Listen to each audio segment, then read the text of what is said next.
¿Cómo están mis hermanos? Bienvenidos una vez más. Somos Catedral Evangélica de Maipú Televisión, SEM-TV. En esta oportunidad es para nosotros una gran bendición el poder compartir con ustedes este mini programa, este mini espacio que hemos creado, porque las bendiciones hay que compartirlas. Y damos gracias al Señor porque en esta oportunidad es para contarles eso, una gran bendición. Que una de las hermanas nuestras, una hermana muy amada por nuestro departamento y muy cercana a nuestro equipo, el Señor la ha considerado. Pero antes de contarles la bendición, quiero presentárselas primeramente. Quiero presentarle a nuestra hermana Helen Leal González. ¿Cómo está mi hermana Helen? Bien, hermana Danilo, muy bien, contenta y muy agradecida a ustedes y de poder de alguna manera dar a conocer lo que el Señor ha hecho conmigo. Amén. Como ustedes pueden notar, mi hermana es parte de Gendarmería de Chile y vamos a conversar de eso, de lo que el Señor ha estado haciendo en su vida, lo que el Señor ha hecho durante todo este periodo. Sabemos que el llevar uniforme en nuestro país no es algo fácil, y sobre todo en Gendarmería es una labor con mucho sacrificio, con mucho esfuerzo, pero también entendemos que a los que lo hacen todo para el Señor también hay un respaldo de Él, y de esas cosas queremos hablar. También reflejarlo en la vida cristiana que todos tenemos en nuestros diferentes quehaceres. Y mi hermana Helen, queremos conversar con ella y empezar por esto. ¿En qué año usted comienza en Gendarmería de Chile? Bueno, yo inicio mi carrera un día 25 de abril del año 1994, cuando ingreso a la Escuela de Gendarmería de Chile, al segundo curso de oficiales femeninos de la institución. ¿Aquí en Santiago? Aquí en la ciudad de Santiago. ¿Usted no es de Santiago? No, soy de la ciudad de Cauquenes, de la región del Maule, de la ciudad más linda de Chile. Amén, amén. El sur es lindo en general, sí, es muy hermoso. Sí. Mi hermana Helen, bueno, como nos cuenta, ella también es hija de un siervo del Señor que partió ya hace un tiempo, nuestro pastor José Leal, amigo, amado, siervo del Señor. Y él dejó un gran legado en usted. ¿Cómo recuerda a nuestro amado pastor? Bueno, en realidad recuerdo a mi padre como un hombre súper humilde, muy sencillo en su discurso, pero de palabras muy profundas. Un hombre que como papá, como jefe de hogar, entregó todo de sí para que sus hijos fueran hoy día lo que somos en diferentes partes donde nos desempeñamos laboralmente, y para construir una familia, creo yo, muy firme y de principio muy sólido, especialmente espiritual. El pastorado lo ejerció, no fue por un largo periodo, fue algo así como de 8 años. Pero aún así, a pesar de haber cumplido 8 años en el ministerio, dejó un gran legado en muchos corazones, en muchas vidas. El testimonio de él quedó grabado a fuego en muchas, bueno, me incluyo también. ¿Cómo fue su infancia? ¿Cómo fue su infancia allá en el sur? Bueno, tuve la bendición de haber nacido en un hogar cristiano. Tuve la bendición de ser la única hija mujer de 3 hijos, la del medio. Yo tengo un hermano mayor y un hermano menor, y de alguna manera, el ser la única niña de la casa, de alguna manera siempre fui la más regalona, y debo reconocerlo así, de mi papá. La mamá siempre tuvo algunos más privilegios con los varones. Sin embargo, creo que de alguna manera se armonizaba estos privilegios, pero sí recuerdo una infancia muy linda, con mucha necesidad, con hartas carencias. A lo mejor no se podía tener el juguete del tiempo, a lo mejor tampoco se pudo tener ni los zapatos de moda, ni la vestimenta de moda. Sin embargo, creo que siempre Dios nos sustentó desde nuestra niñez y nos permitió de alguna manera empezar a servirle a Él muy niños. Recuerdo a papá a cargo de un culto, una clase que se llamaba Camino Nuevo. Y el culto Camino Nuevo tenía muy pocos hermanos, por ende tampoco había muchos coristas. Entonces recuerdo a mi hermano mayor tocando el triángulo, a mi hermano más chico tocando unos chiches, y yo con mi guitarra, que aprendí a tocar a los 7 años, y el papá con un banjo, y la mamá era vocal. Y además de 2 ancianos en ese culto. Y esa era nuestra predicación al aire libre. Aprendimos a predicar desde muy pequeño. Además de decir textos al aire libre, también teníamos que hacer la invitación. Entonces también de alguna manera el estar en la calle predicando nos dio también otra forma de desenvolvernos también en la vida cotidiana, que era distinto. Y eso permitió que de alguna manera mis hermanos y yo fuéramos, por ejemplo, elegidos para destacar el curso, en actos en el colegio. Entonces, de alguna forma, y siempre lo he dicho, mi esposo lo dice de la misma manera, creo que ir al punto de predicación, estar en la calle, presentar a Cristo de alguna manera, nos dio de alguna forma esta como facilidad para desenvolvernos en público. No digamos que no exento de nervios, no, sí, igual, pero creo que de alguna forma estas predicaciones nos sirvieron a los tres de alguna manera para hoy día desenvolvernos en los trabajos que tenemos. Su vida familiar estaba rodeada de la iglesia, de la obra, sí. El fin de semana había una actividad. Todos los días en realidad. El día lunes empezábamos con el culto en el local, en el anexo.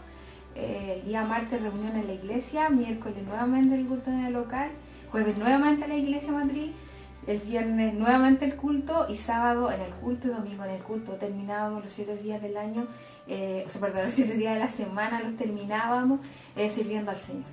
Fue una infancia bonita. Muy bonita. Recuerdo, y siempre se lo comparto a mis hijos y a mi familia en general, es que yo recuerdo que pese a que vivíamos a 4 kilómetros de la iglesia matriz, yo no pedía permiso para ir a la iglesia. Yo me acuerdo que solo me arreglaba y caminaba los 4 kilómetros para llegar a la iglesia y estar en el culto de la iglesia matriz, porque sabía que mi papá siempre iba a pasar después de su trabajo, iba a pasar al culto y tenía con quién devolverme. Una sola vez recuerdo que el papá no llegó, nada tampoco, y tuvieron que ir a dejar unos primos, pero en realidad siempre pasaba. Era algo que estaba, Sí. bien, la tarde que hay, el Sí, culto, era la reunión. Sí, siempre. Habían carencias a lo mejor económicas, pero carencias afectivas y lo que llena al Señor estuvo siempre presente. Siempre. ¿Qué? El Señor proveyó siempre todo para nosotros.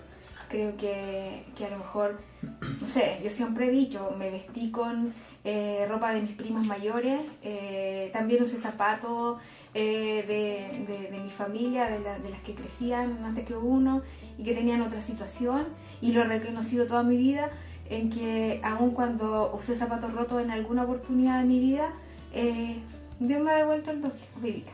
Sí, amén. Sí. Bueno,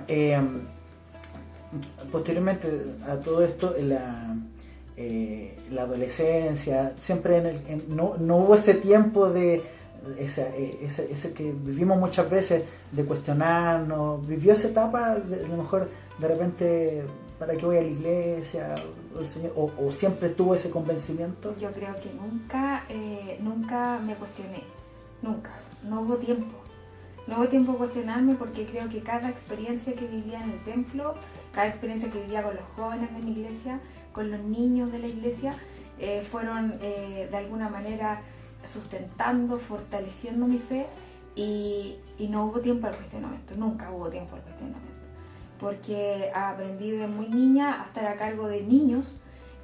Recuerdo que a la edad de 13 años me dejan a cargo de una clase de niños de escuela dominical.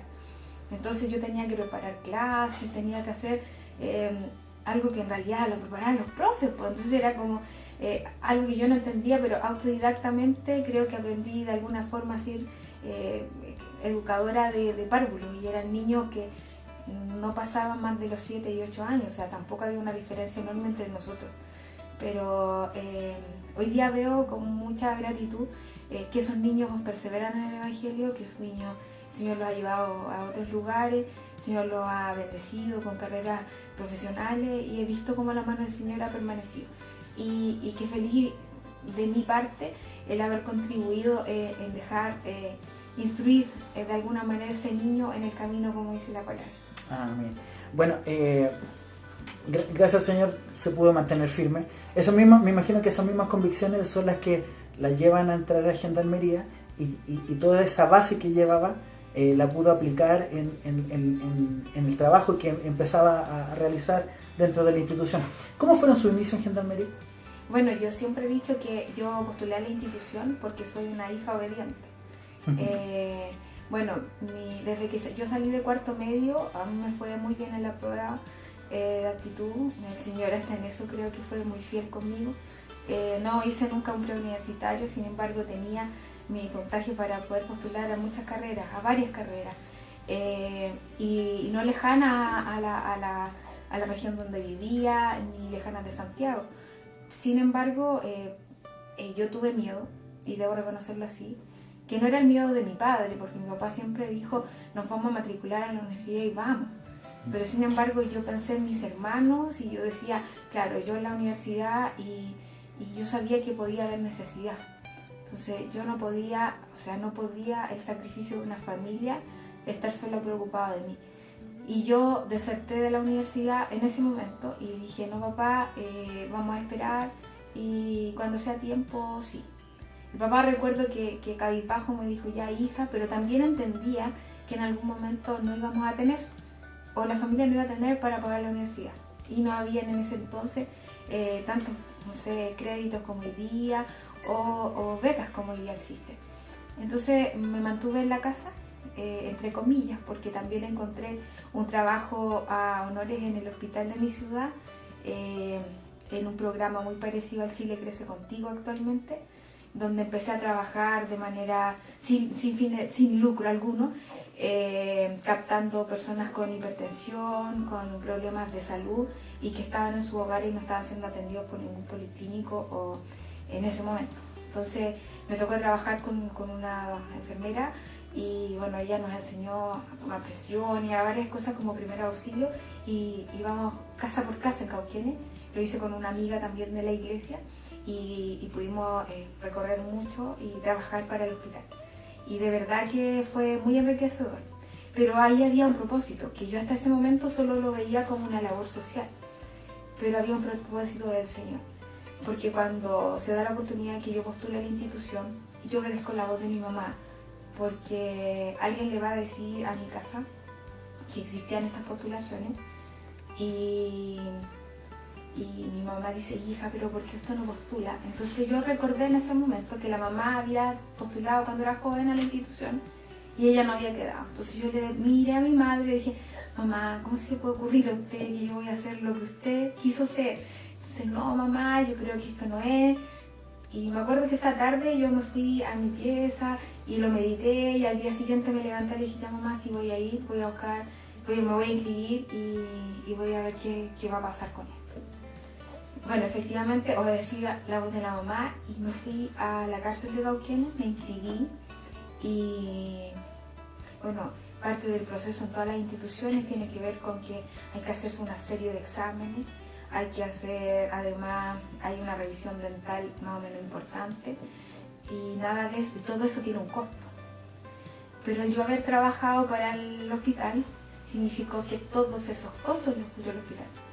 Todos. Entonces cuando yo le cuento a la enfermera que estaba a cargo nuestro y le digo lo que estoy haciendo, me dice, pero tú no tienes ningún problema, tú no has trabajado por nada y aquí el médico jefe va a autorizar que todo esté sin costo para ti. Nos comentaba que su primer trabajo fue aquí en Santiago. ¿Cómo fue esa experiencia, el primer trabajo? Bueno, fui designada como...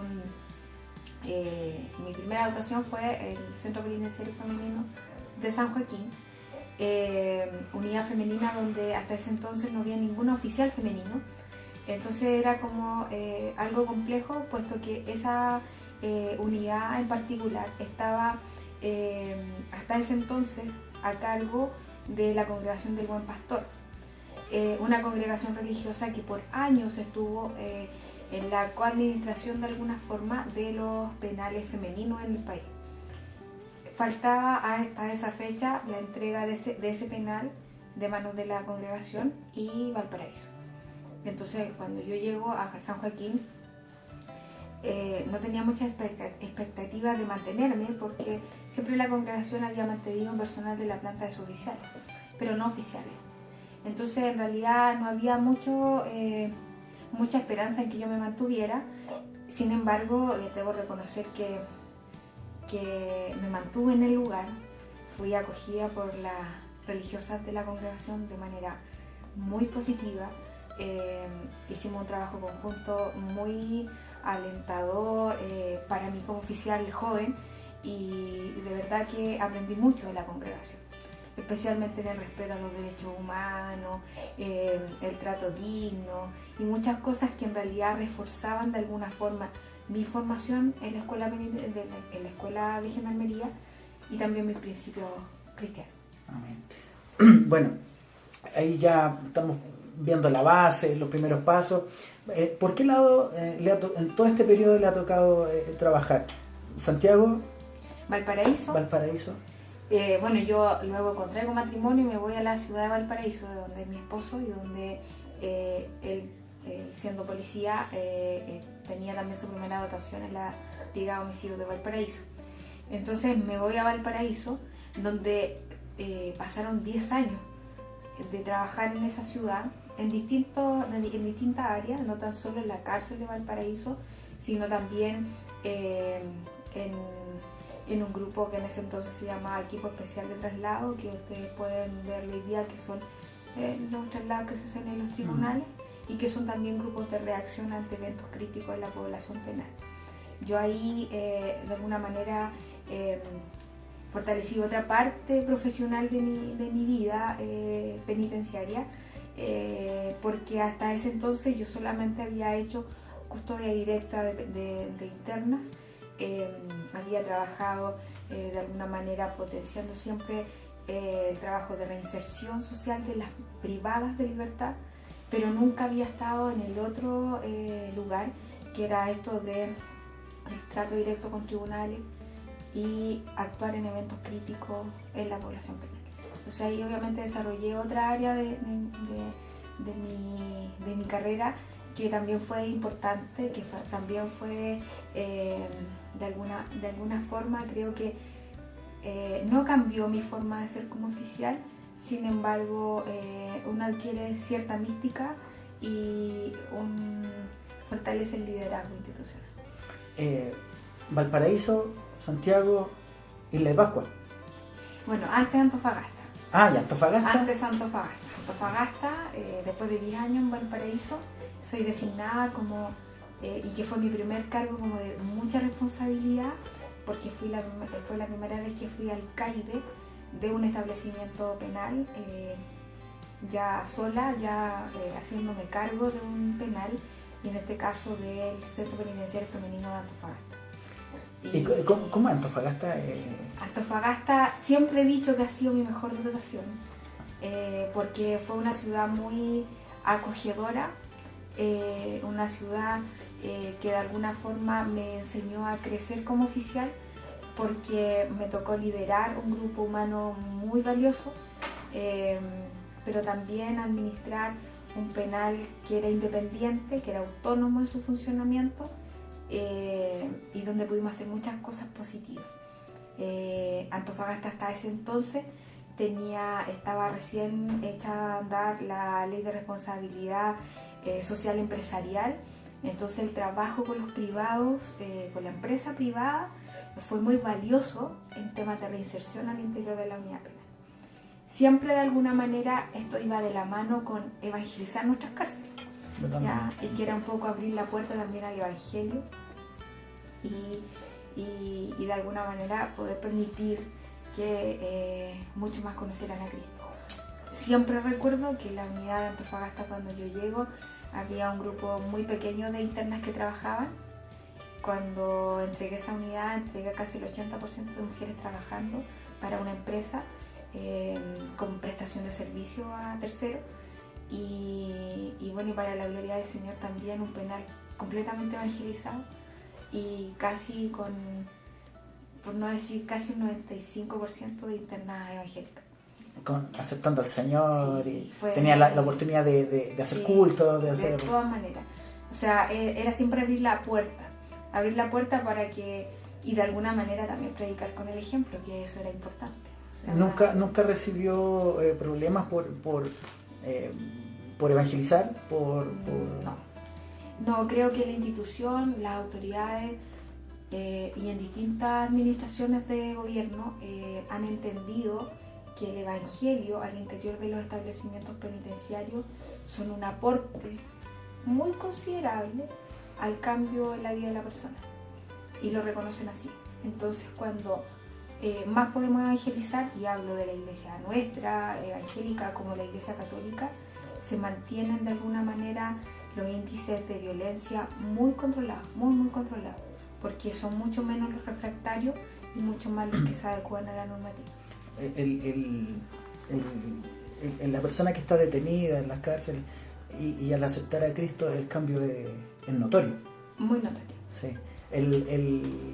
Bueno, pasamos por Santiago, pasamos por Valparaíso, pasamos por Antofagasta, Isla de Pascua. Isla de Pascua es un caso especial, es muy diferente por la por la densidad de población. Me imagino que los que estaban detenidos allá eran todos conocidos. Bueno, ¿Cómo era la experiencia? Isla de Pascua es una... el territorio insular hoy día tiene alrededor de 7.000 habitantes,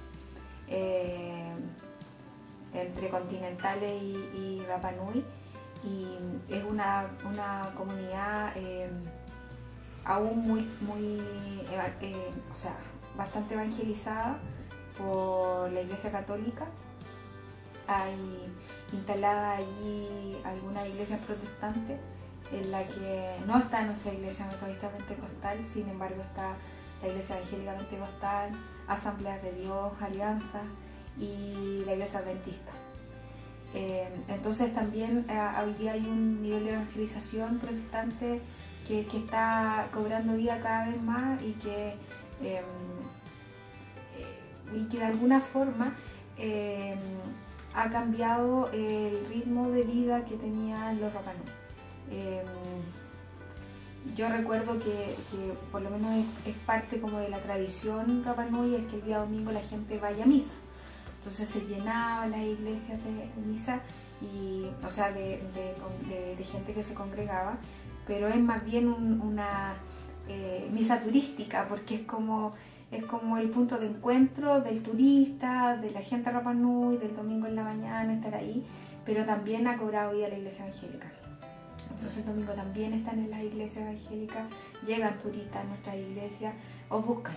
Bueno, claro. El hermano que va a la isla busca de alguna manera estar en congregarse.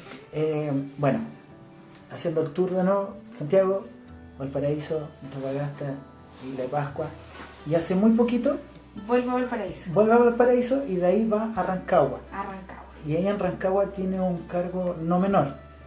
Bueno, Rancagua, en Valparaíso, cuando regreso de la isla al continente, asumo como jefe operativo regional, y que es un cargo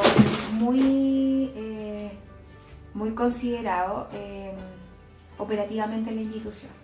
Ya es un cargo de mucha responsabilidad y que tiene a cargo la seguridad de toda la región, de los establecimientos penales de la región. Entonces fue un cargo que demandó mucho tiempo, 24/7, dejar muchas veces a mi familia de lado por cumplir en mi trabajo. Para nosotras las mujeres igual de alguna manera un doble esfuerzo, y no porque me victimice porque use falta, sino que únicamente porque somos mamás, seguimos siendo mamás, sí. Seguimos siendo dueñas de casa y además somos profesionales en lo que hacemos.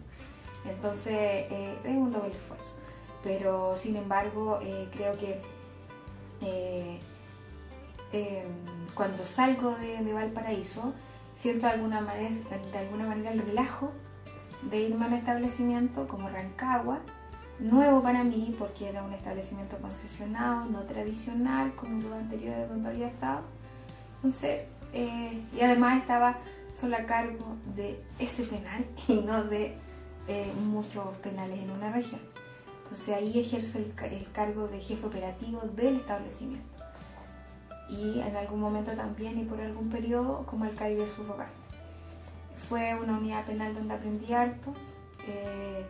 Lo que Dios está haciendo en esa unidad penal a mí me sorprendió, pese a que he visto el mover del Evangelio al interior de cárceles grandes como Valparaíso, Quillota, San Antonio, Los Andes, San Felipe. Sin embargo, lo que está pasando hoy día en Rancagua es distinto. Me sorprendía gratamente, por ejemplo, al momento del desencierro en la mañana, que luego que uno cuenta la población penal, un grupo de hermanos siempre está orando y dedicando el día al Señor. Y cuando hablo de hermanos, hablo de los hermanos privados de libertad. Y eso fortalecía mi vida igual, porque entendía que ellos también oraban por nosotros. Y así lo escuchaba. El escuchar un Dios te bendiga, mi comandante, era como de verdad alentador, y uno decía, aquí está el respaldo. O sea, uno sabía que había una bendición tras ella. Así que Dios, de verdad que en un año en ese lugar, para mí fue suficiente para darme cuenta que hay un mover especial en ese penal, que hay un grupo de pastores que está muy preocupado de que así sea, y de verdad que hay logros importantes. Eso ha permitido de alguna manera bajar la incidencia crítica en un penal de esa naturaleza. Es un penal grande, no es uno menor. No. Bueno, estamos conversando con nuestra hermana Helen Leal. Vamos a hacer un pequeño corte musical, porque le hemos preguntado antes de hacer esta entrevista si había alguna alabanza que ella le guste. Y hay una alabanza bien especial que es Jesús mi salvación. Jesús mi salvación. Que es una alabanza muy particular, no ha llamado mucho la atención porque es una alabanza que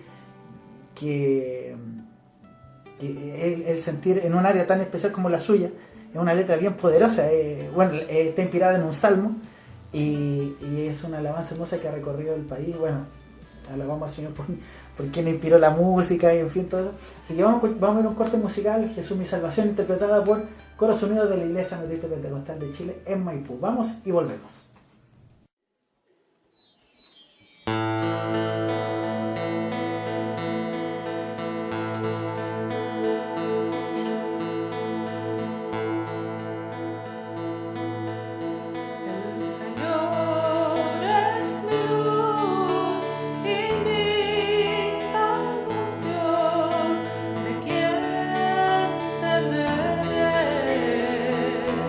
Él es la fortaleza.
Bien, mis hermanos, después de esa hermosa alabanza, volvemos a nuestra entrevista de esta oportunidad y hacer un pequeño resumen. Mi hermana ingresa a la escuela de gendarmería, su primer trabajo es aquí en Santiago, Valparaíso, Antofagasta, Isla de Pascua, Valparaíso nuevamente, y este año, Rancagua, a principios de año... Santiago. No, o sea, Rancagua a principios de 2017. Eso. Claro. Y después Santiago como subdirectora de la Escuela de Gendarmería. Perfecto. Ese es como el resumen hasta ahora. Pero este jueves pasado, el Señor la nombra, le abre las puertas para ser directora de la Escuela de Gendarmería. Un nombramiento de mucha bendición. Yo lo tomo así porque es un nombramiento, no es cualquier nombramiento. Ser directora, es, como usted me comentaba anteriormente, es algo estratégico, es algo importante dentro de la institución, no es algo menor. Cuéntanos un poquito de eso. Bueno, la Escuela de Gendarmería es la encargada del reclutamiento, de la selección, de la formación y la capacitación continua tanto de los aspirantes oficiales como de los gendarmes alumnos, o sea, la planta de oficiales y la planta de suboficiales de la institución. Entonces, la responsabilidad es enorme y de verdad que es un mando estratégico desde el punto de vista institucional. La dirección de la Escuela de Gendarmería depende directamente del mando nacional, de la directora en este caso, y es de alguna manera es quien forma a nuestro personal penitenciario, quien entrega la base a cada uno de los hombres y mujeres que se forman en este plantel. ¿Cómo lo recibe usted? ¿Cómo usted toma este nombramiento? Uno de afuera lo mira y dice, esto es del Señor, es increíble ver la mano del Señor, pero usted, ¿cómo lo recibe? Bueno, lo recibo con la humildad que he recibido los cargos de siempre que el Señor me ha dado, desde que era aspirante oficial. Siempre he dicho que la gloria es del Señor. Lo recibo de esa misma manera. Sí, a lo mejor con mucho más responsabilidad de lo que asumí los cargos anteriores, puesto que el tener en nuestras manos, y lo digo no tan solo en mi cargo de directora, sino con el equipo de la Escuela de Gendarmería, el tener en nuestras manos la formación del personal penitenciario, eso nos demanda también una responsabilidad mayor. Yo por lo que la conozco y lo que hemos conversado, noto que el Señor ha puesto en usted el espíritu, el ánimo de siempre estar dispuesta, atenta. No es un trabajo normal que uno diga entro a las 9 y salgo a las 6, 7. Acá es otra, hay que tener otra voluntad, otro espíritu, otro ánimo. Y siento que hay algo del Señor en eso, hay algo de ser cristiano en eso. Viene a mi corazón esa palabra que dice que el Señor viste a las flores del campo y alimenta a las aves, pero a las aves no les da el alimento en la boca.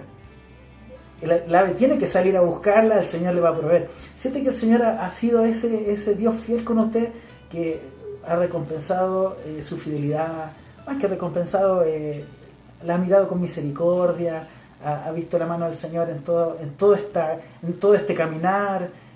¿Soñaba usted con un día llegar a este cargo? Bueno, en realidad, insisto, con la humildad que siempre he recibido todo cargo, sin embargo, yo veo la mano del Señor en cada gesto, en cada acción, en cada caminar que he tenido al interior de mi institución. Y este no ha sido la excepción. Cuando fui notificada por una autoridad nacional la semana pasada, no fue distinto a otros nombramientos. Sin embargo, no pude dejar de pensar en las palabras de mi padre el día que él me vino a acompañar en mi egreso como subteniente en la escuela institucional. Y cuando salíamos de la escuela, cuando ya estábamos retirándonos francos para poder acompañar a nuestra familia a celebrar de alguna manera egreso de la escuela, el papá me acompañaba y caminaba junto a mí por la puerta principal, por calle Artemio Gutiérrez, y me dijo, ¿tú vas a volver a la escuela? Entonces yo dije, sí, pues papá, tengo que volver a la escuela. Entonces papá dijo, sí, cuando tú vuelvas como directora de la escuela de gendarmería, entonces me dice, no sé si recuerdo que hizo, que había que hacer alguna modificación, no recuerdo, pero algo me dice, cuando tú vuelvas como directora de la escuela de gendarmería, digo, papá, le digo yo, por favor, va, dígame, dígame, o sea, era su forma así como, dígame amén. Y de verdad que de alguna manera yo sentí, no puedo decir que, no, sí, yo voy a volver, pero creo que el anhelo de todo oficial penitenciario es siempre ejercer un cargo de responsabilidad.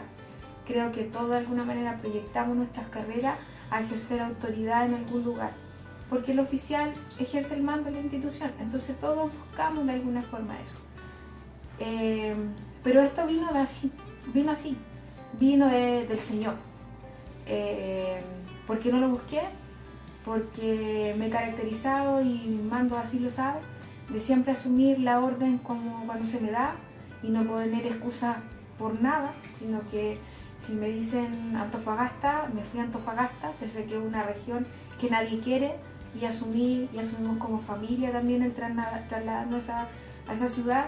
Luego irnos a Isla de Pascua, al medio del Pacífico, durante 4 años, donde también de alguna manera hicimos algunas cosas por venirnos antes, porque veíamos que los niños crecían y que necesitaban tener otro nivel de estudio, pero nos mantuvimos allá, tampoco pusimos excusa, porque muchos pensarán que uno está en Isla de Pascua y así como, todo es maravilloso. No, es una ciudad que tiene muchas limitancias, entonces vivir eso como familia, con niños chicos, es bastante complejo, pero el Señor fue fiel, y como en todo lugar siempre fue fiel. Entonces como mi mando siempre sabía y ha sabido que yo toda la vida he dicho su orden, y aún cuando hay que hacer nuevamente maleta y armar cajas y embalar toda una casa y trasladarnos, hemos sido así. Tengo un compañero ideal, creo yo, que se preparó desde muy pequeño, siendo hijo de policía, y se preparó en nuestros traslados. Entonces mi esposo es uno de los... creo que cuando nos jubilemos vamos a instalar una empresa de mudanza, porque somos muy expertos en eso. Pero de verdad que creo que, bueno, Dios nos une a los idóneos. Sí. Eso yo quería preguntarle, ¿cómo, para complementarse, cómo ha visto su matrimonio en todo esto? Bueno, yo creo que el Señor ha cumplido hasta los antojos de nuestro corazón, más que los anhelos de nuestro corazón, porque a veces antojos o caprichos.